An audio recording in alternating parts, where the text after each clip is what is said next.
Hello ladies and gentlemen. Soon we'll take a look at how to cast this small second version maquette of Kronos devouring his child. But before we do that, first, let's go over how to properly open a mold and how to cut the silicone. Opening the mold and cutting the silicone can be risky business, even if you know what you're doing. Common sense knife rules apply always, of course. Never cut towards yourself and always keep your hands or other body parts away from the path of the sharp blade. Now I suppose all these rules are common sense, everybody knows them, but it's very easy to lose oneself in the excitement of getting the mold open and hopefully seeing what a major success your mold turned out to be. So beware of those emotions when opening the mold. Don't get too excited. Not only can cutting too fast and furious get you injured, but it can also ruin the mold if you're not careful. Cutting chunks out of the silicone or slicing somewhere you don't want to slice can mean a lot of work, can mean a lot of extra work and a lot of time lost. So stay patient. Even if it feels like you need to apply a ton of force while opening the mold, don't. Be gentle and only apply a little force over a longer period of time. Less injuries will happen to you and others, and more things will go right with your mold if you stick to this, I think. Before any silicone can be cut, the plaster must be removed from the silicone. Plaster can be fragile, especially while it's fresh and not completely dried out. Now, depending on the weather where you are, plaster can take weeks to dry out completely. You'll notice a huge difference in a plaster mother mold piece that's a day or two old and one that's many months or perhaps years old. The young plaster piece is softer, almost like a wet cookie in a way, a little mushy, and it will gum up your rasp and your drill bits. The older and more dry plaster will turn to fine dust when you rasp it, and it more resembles a soft stone at this stage. They will also make very distinctly different sounds when you rasp them. Dry plaster almost lets out a shriek. Wet plaster is silent and very compliant. Fresh, wet plaster is also a lot easier to rasp and to manipulate, so it's better to get the mold off now and clean up the edges and make sure the mold looks nice while it's easy, while the plaster is fresh. You just want to make sure that you're a little bit gentle, as the plaster is not yet as strong as it's going to become. I always cut my silicone into two pieces, one front piece and one back piece, and I cut along the wall that we built in the first video in this series. This wall is thicker and taller than the rest of the silicone, which I guess is what makes it a wall. The thickness of the wall can vary wildly, and it's really all down to preference. Now, I prefer a thicker wall because of the knife that I'm using to cut.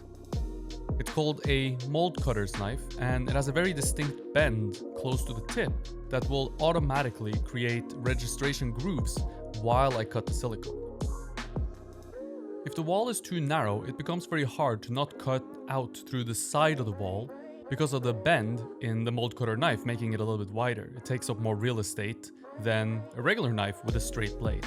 Now, if you're using a regular knife with a straight blade, you can make the wall a little bit more narrow instead. The blade is only sharp along one edge, so I can get good purchase along the back edge of the blade by holding it. The blade is also quite wide, which means it's not super uncomfortable to push at the back of the blade. Gripping further in on the blade allows me more control than if I hold all the way out at the end by the wooden grip. But why not plunge the blade deeper into the silicone, you ask, and just hold on to the wooden grip?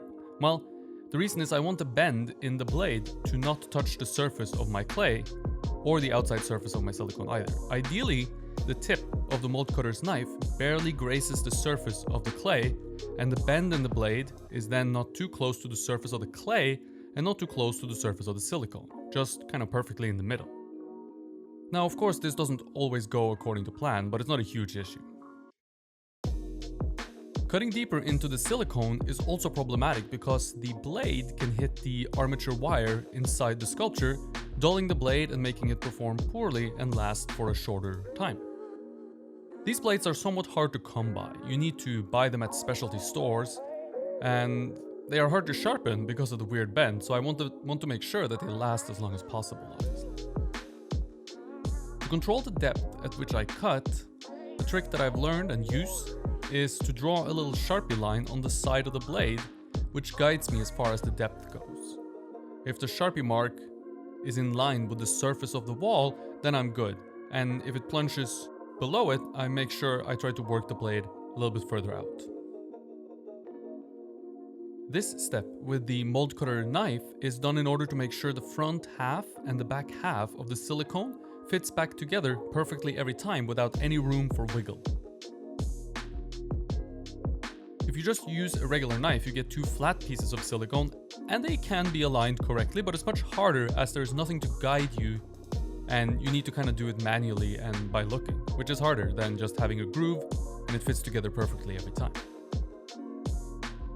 The mold cutter knife is the first knife to be used, but it isn't the only one. Sometimes the silicone is deeper than you think, and in certain areas it's deeper by necessity. Now in those areas, a second knife, something like a box cutter or an X-Acto blade, is much easier to use to finish the cut and get down to the surface of the clay so that we can open the mold.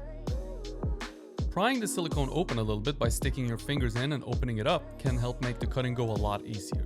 Just remember to always keep your fingers above where the knife is cutting. Unless you're cutting upwards, of course, which I don't recommend, try to cut always downwards, it's a lot easier. But if you are cutting upwards, then keep your fingers below the blade. Don't pull too hard while prying the silicone apart either. If you pull too hard and the silicone has already been cut with a mold cutter knife, it tends to begin tearing. Now, even if it tears in the cut, which is kind of fine, it tends to be hard to control the exact direction of the tear, and it often leaves kind of this nasty fuzzy edge, which will not hold up for as long as if you just pry it open carefully and use the knife to cut nice and clean. Most silicone molds will have some awkward areas where you must cut blind. This is a huge reason why I hate cutting other people's silicone open for them. It's very easy to make a mistake and cut into the surface of the silicone when cutting blind, which kind of ruins the mold. This piece has 3 areas where I must cut blind. Cutting blind means I can only see where I'm cutting and not the other side. Now usually that's fine if you're just cutting through a wall and into clay on the inside of the mold, but in the case of a blind cut, I need to make sure that I hit the perfect spot on the other side of the cut, which I of course can't see. Between the legs on a standing figure is a fine example. More times than not, you have to cut from the inside of the silicone. You have to cut it open on the outside, remove the leg, and then cut on the inside of the silicone because you can't fit the knife between the 2 legs. If you come out next to the wall on the inside of the leg and not in the middle of the wall on the inside of the leg, now you have a problem. It's not a lost cause, of course, but it sucks as you just spent a ton of time making this nice mold and now you have this ugly gash in it. To fix it, you must do a double cut. You must redo the cut. And now you have this loose sliver of silicone that will eventually break off and is flopping around, and it's just not a good scene. On this piece where the left arm separated from the body, I have such a blind spot and I must cut through the silicone that filled up the gap between the arm and the body. This one's fairly easy as I can cut from the inside of the arm into the wide cavity where the body is. So this one's not difficult. The other 2 are the legs. The right leg is pretty easy as I can simply cut a line on the inside of the leg following the direction of the leg and cut into the base that the sculpture is seated on. This cut will free up the back half of the silicone from the front. This is an easy cut. Let's thank today's sponsors, my Patreon supporters on Patreon, who have ensured the continued existence of this channel and allowed me to upgrade my gear bit by bit, making better looking and better sounding content for all of you watching. If you are interested in supporting the channel, or perhaps interested in getting personal feedback on your sculptures from me, then Patreon is the place for you. You'll get in-depth feedback on techniques and how you can apply them to your own work. Anything sculpture related goes. We can talk about armatures, supplies, mold making, anything you need help with in your sculpting endeavors. So check it out, there is a link in the description below.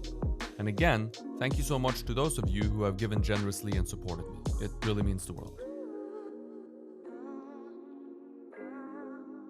The harder cut to make here is to free the forward-facing and raised left leg. This leg is trapped in the front half of the mold and I need to make a cut from the base to the back of the leg in order to free it here and when I cast it as well. Now this cut proved to be a problem while casting, and I had to make it wider, cutting out more silicone to make it easier to take the silicone off. This makes for a wider seam, but it's not that bad. It's behind the leg, you know, there's that space between the back of the leg and the base. So it's not very easy to see, and I can fix it fairly easily. And since it's not in a very prominent area, no detail is lost. Not a big deal.